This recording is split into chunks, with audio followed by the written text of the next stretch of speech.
जय श्री सीताराम। प्राणी जैसा करता है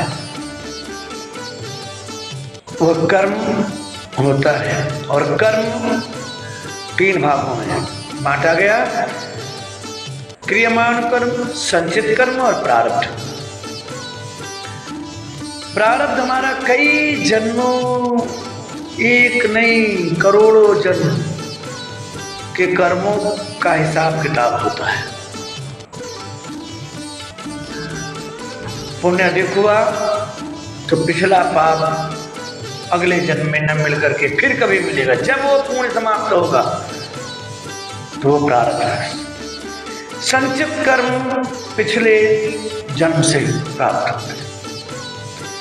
पिछले जन्म में पुण्य अधिक था, इस जन्म में भले ही पाप कर रहा है प्राणी तो सुख भोग रहा है, ऐश्वर्य से संपन्न है, वैभववान है। इसी प्रकार से क्रियमान कर्म, तुरंत गालियां दे, अगर वापस गाली मिली, तपते हुए तवे पर हाथ रखा, हाथ जल गया, बर्फ को पकड़ा, हाथ रखा, तो ये कर्म जैसा किया, तत्काल फल मिला, वो क्रियमान कर्म है। और प्रारब्ध ये कई जन्मों से मिल का योग है। मनुष्य अपने ही कर्मों का फल भोगता है। जैसा क्रिया है, आज नहीं तो कल, कल नहीं, 1 जन्म, 2 जन्म, 10 जन्म, मां मोक्षम कृतम कर्म कोटि जन्म सतैरपि।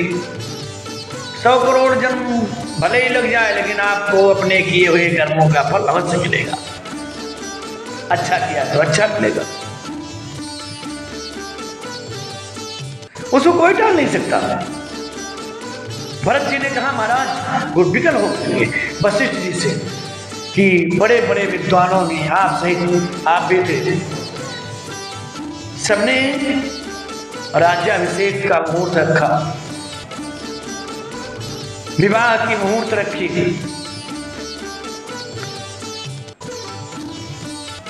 और शास्त्र देख करके मुहूर्त रखा गया, फिर ऐसा अनर्थ कैसे हुआ?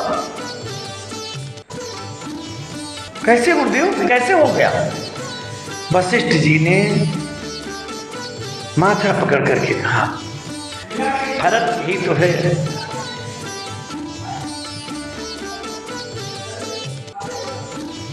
इसी को भावी कहते हैं। सुनो भरत भावी प्रबल, बिलख करव मुनिनाथ, हानि लाभ जीवन मरण, जस अपजस विधि हाथ। ये अपने हाथ में नहीं, भावी को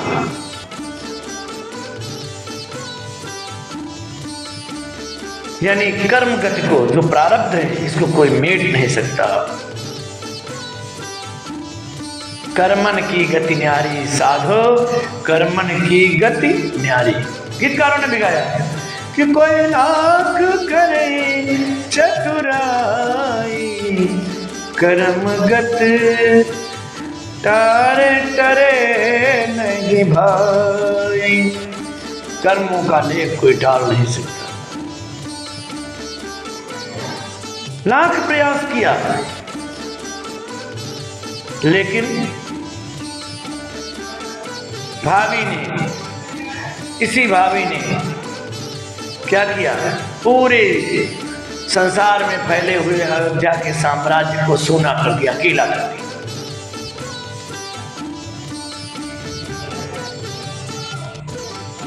इसी भावी यानी विधि के लेख ने, और विधि माने परम पिता परमात्मा, नियंता, जगत नियंता, ब्रह्मा विष्णु शिव, इनसे परे वो परब्रह्म,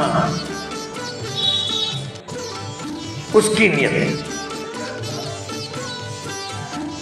उसने नियत करके रखा क्या करना है, कब क्या होगा। वो सभी शास्त्रों, वेदों से, ज्योतिष से ऊपर है।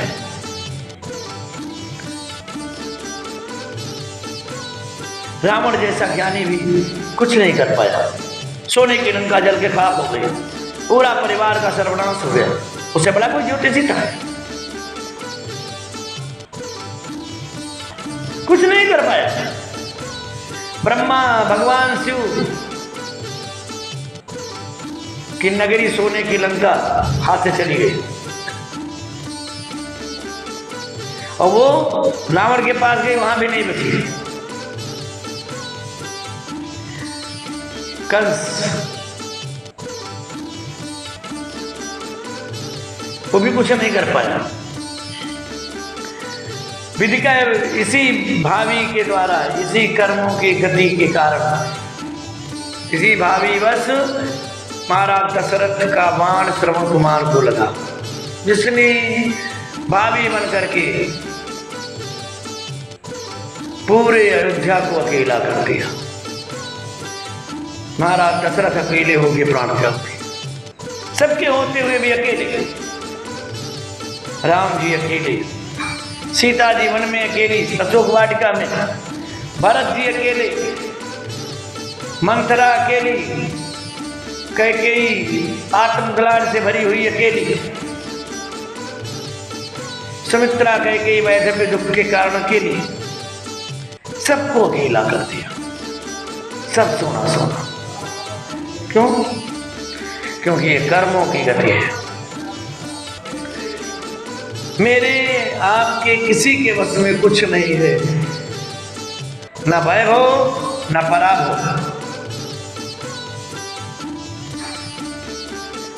न हर्ष न शोक। पूर्व निश्चित तो खेल है,